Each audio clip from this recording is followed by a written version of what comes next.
It's time for some more Demon Slayer episode 8 we got today. Last time we got introduced to this pretty sick looking demon that is kind of a combination of the emotion demons all put together. He put out this little thing that protected the tiny demon. Like, there was this whole thing that was going on, but overall seems like he's pretty intimidating. We didn't see too much from him yet. We saw a little bit.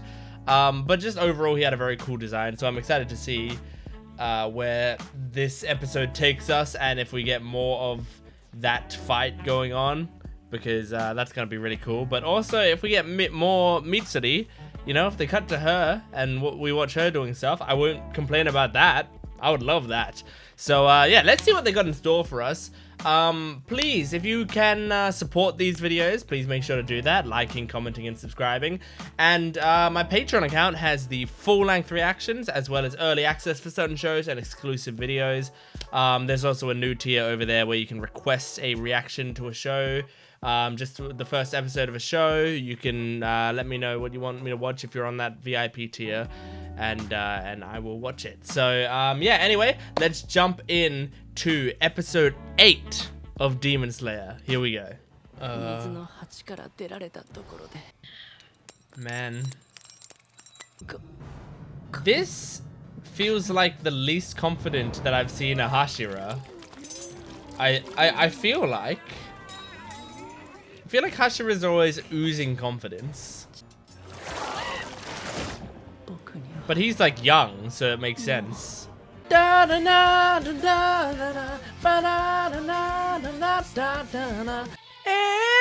the Mu and Muichiro.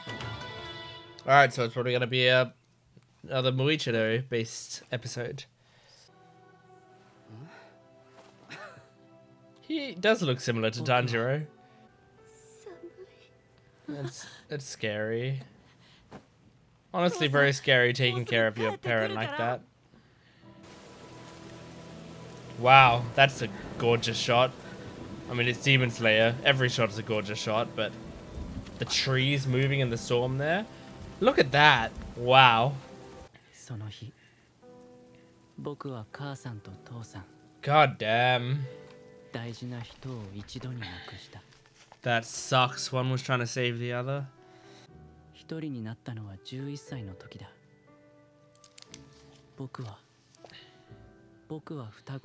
Oh! Yuichiro.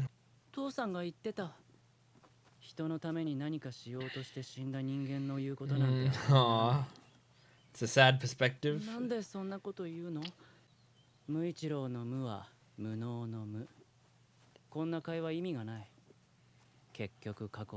I imagine he's just taunting him.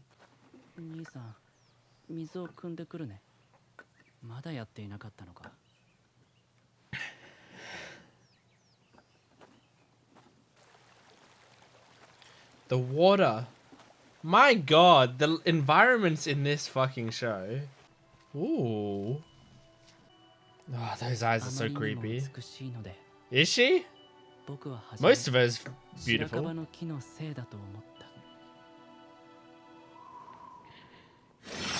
Are we halfway through? I feel like... Well, okay, this is a bit of an early half card, I think.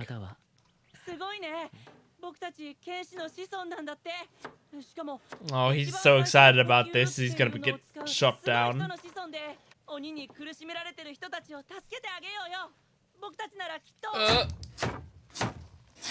Oh my gosh. Hey! 5-second rule. Quick! Quick!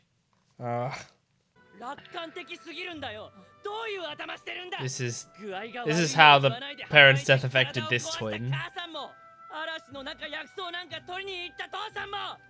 Just saw it as... Oh god.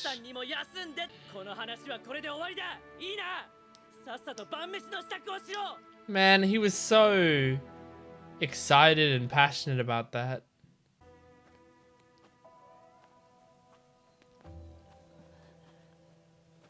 How did you tell these twins apart in the manga? I feel like I'm picking up on the difference between the twins by the color of their clothes. But it would have been black and white in the manga. I mean, you can also tell from context and stuff. But I've got the color and I've got their voice acting, both of which weren't present in the manga. Their expressions are slightly different. The water looks so good! It almost doesn't fit the anime, but it looks so good I don't care. You know? Like, it almost stands out too much. But, well, I love it. Oh! Holy shit, a demon? Does he kill his twin? Holy shit! After all that fighting, he still was the first one to jump in front of him. God. And it's just seemingly some random fucking demon, you know? Not one of the major ones.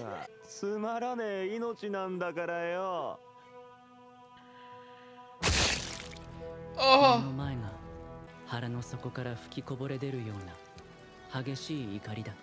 Oh my god. Did he just fucking turn on Hulk mode? Oh! Oh. Oh, and then he just came to and... Holy shit! He used everything he could. And now the sun's coming up.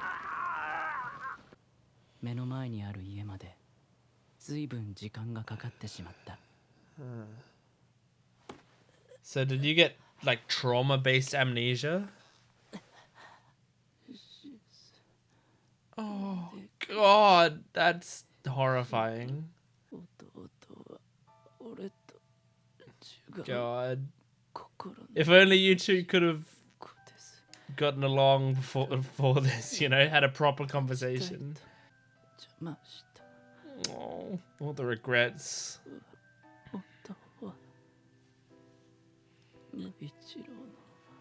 Oh, what is it? It's not meaningless, it's what?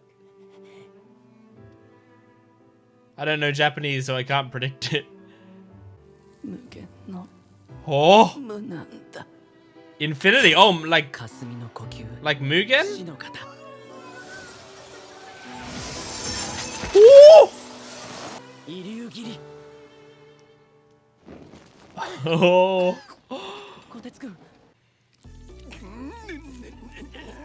Oh my god. Here we go. Are we gonna get some of this battle in this episode? I think so. I think we got some time.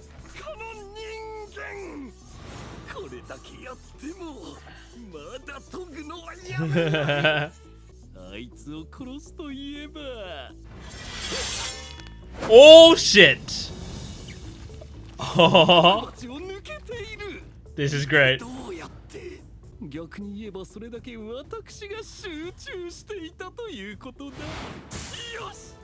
Okay. He's patting himself on the back for being focused.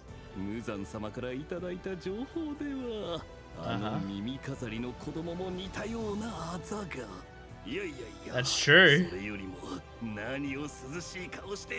So, do we know what those marks actually mean? Oh!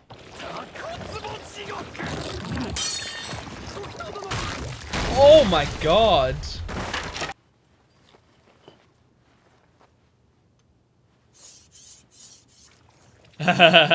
He's back at it.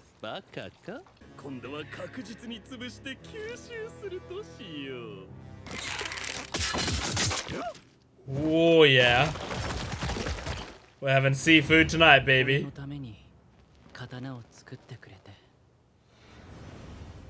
Oh my god, it's beautiful. That sword is beautiful. Oh, I love how beautiful it looks. It's a really nice looking sword. Wow, I'm actually blown away by it. I don't know why. I'm like... I really like the color, I think, is what it is about it.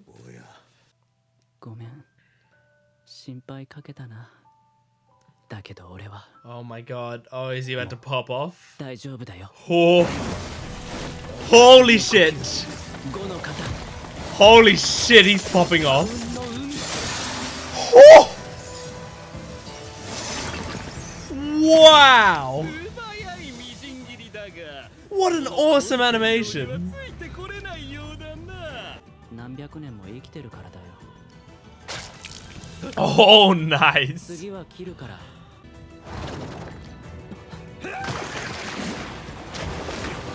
Oh my god. やっぱり選ばれた人だけなんだよなだけどなムイチロ Oh my どれだけ god. 善良に生きていたって自分ではない誰かのために無限の力を出せる Holy shit. 選ばれた人間なんだ Oh my god. That's the animation there was so sick. Ah, this is great. At least I get some mitsuri this week. ここで大将こそこそ噂 No, give me more. サンドジさんの最近のお気に入りはポークカツレツやオムライスなどハイカラな I just love her voice acting. I want to hear her talk という more. わけで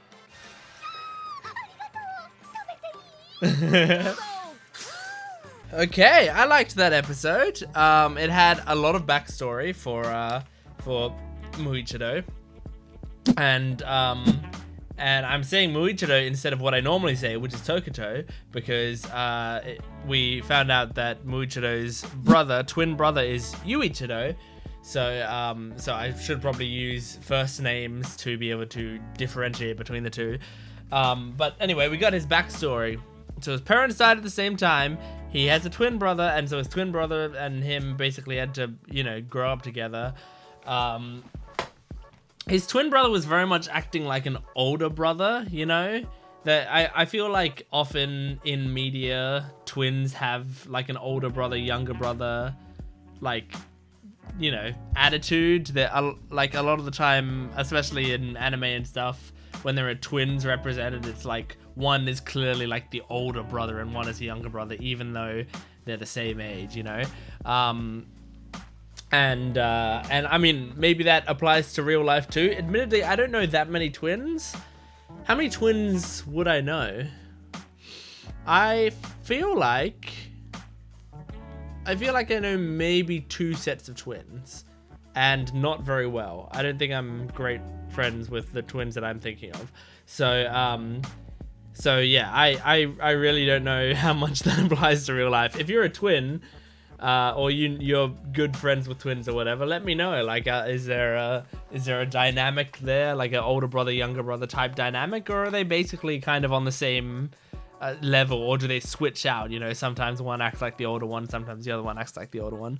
But anyway, it's very sad when there's a moment like this where both of them sort of took their parents' death quite differently, where Muichiro saw it as like a tragedy that kind of couldn't be avoided, I think, and Yuichiro saw it as like almost like a failure of them,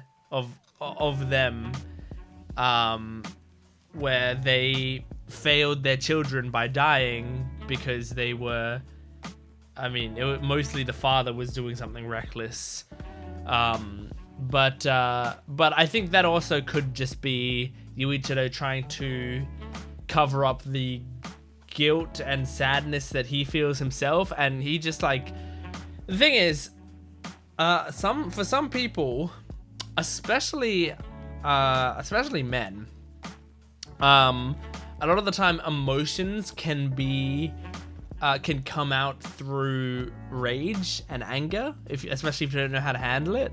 I know that a lot of the time when I start to feel emotional, like actually emotional, not like emotional from watching a TV show, but like there's something that happens, I'm having a discussion with someone and that discussion is making me emotional, or something bad happens to me or whatever, a lot of the time the first thing I feel is anger, and I don't really like at least I try not to let that affect my actions, or I try not to do anything with that anger. Like, I try not to take it out on other people or whatever. And I'm pretty sure I do a decent job at that most of the time.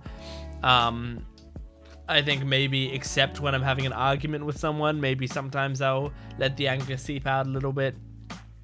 But it's a very relatable feeling when I see that represented, because I do think that is a thing that people have very often. And if you don't know how to handle that emotion, especially when you don't have parents and it's just you and your brother, like you're not going to be able to be very good at handling your emotions at that point. So that's coming out in anger through him, and it's really sad because that's not the way his brother worked. And so I don't think Muichiro could understand anything, except it felt like he was being yelled at because he was being foolish, which he wasn't. He was like trying to keep the memory of his parents alive. He was trying to do something with his life. He was being optimistic while Yuichiro was being very pessimistic. It's a very sad situation, because obviously on Yuichiro's deathbed, he was kind of having regrets there and saying he was holding Muichiro back, and Muichiro wasn't like him. Very sad. Very, very sad. But it led to a sick moment of animation with, they built that up the entire episode. The whole episode was just a very slow build up to that explosion of animation. Even though he kind of didn't do, we didn't get the resolution of what he did. I don't know if the very last shot was him cutting off the head of the demon. I doubt it was. I feel like it was just a decent slash that he got in there, or he got a slash in on whatever will unlock the next stage of this boss, because I feel like that's the deal with a lot of these fights now, is like when they're about to get the killing blow, that's when they unlock the next stage.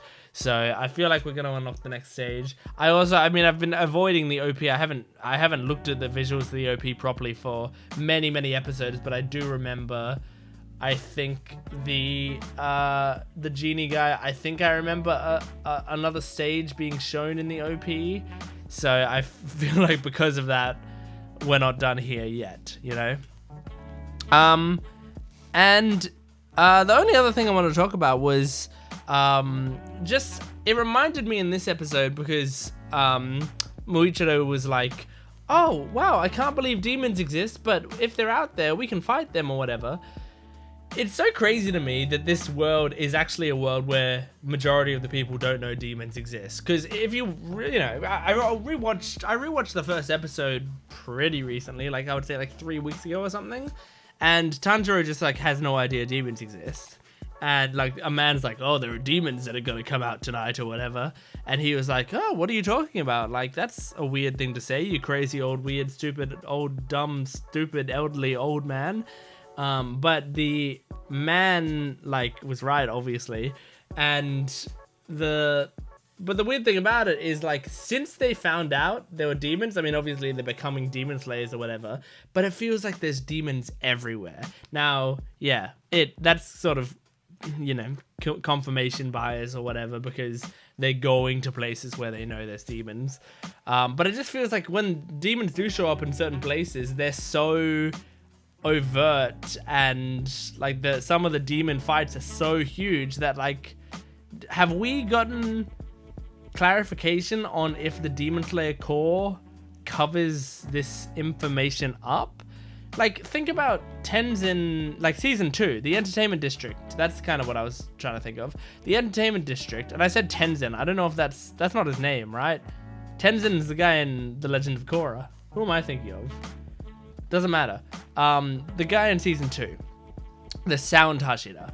That whole fight that was going on there, that was a massive explosive fight in a city that was full of people, and there's a lot of people that died in that city or whatever, and that was a pretty big little it was I say it's a big city, but it wasn't a huge city, but it was a big village, I guess. And that was basically turned to rubble by the end. That's a big deal. So, does the world know about demons? Or, like, how did that information get out? Did that information go around for a bit and people were like, you know, this city was destroyed? How was it destroyed? Oh, no one knows. It just was, you know? Like, are people talking about it? It doesn't really matter. It's not really that important for me to know if that's the case or not. It's just something I've always been curious about whenever they bring up the fact that these characters don't know there are demons until, you know, it's told to them in some way or another, or they have some sort of run-in with demons. Because it just feels to me like this world, if you had changed this part, the part of the lore, to instead be that there are demons around and everyone knows there are demons, and there are demon slayers who take them down. If you just change the lore to be that, instead of, I'm saying lore, L-O-R-E, to be that, instead of there are demons around and most people don't know they exist, but in the shadows there are demon slayers who take them out. This show would not change if you changed that, I think. Like, none of the events would change, none of the feelings of the show would change, I don't think. I mean, feel free to tell me what your opinion is on that if you disagree with that and if you think there's actually something that would be different, but I can't think of anything that would be different. I think it would all play out the exact same way, it would feel the exact same, and it would just leave me with less questions, but I don't know. Anyway, that's Demon Slayer episode 8. I enjoyed it. I can't wait for next episode. I hope we have some more incredible animation there. And I mean, it says here next episode is called Miss Hashira Muichiro Tokito, so I reckon we're gonna continue with this fight with him and the genie guy, and maybe end it right there. Anyway, thanks for watching. Please make sure to support the video, liking, commenting, and subscribing, and my Patreon account has full-length early access and exclusive videos, so you can check those out in the description below. Thanks for watching. I'll see you next time. Goodbye.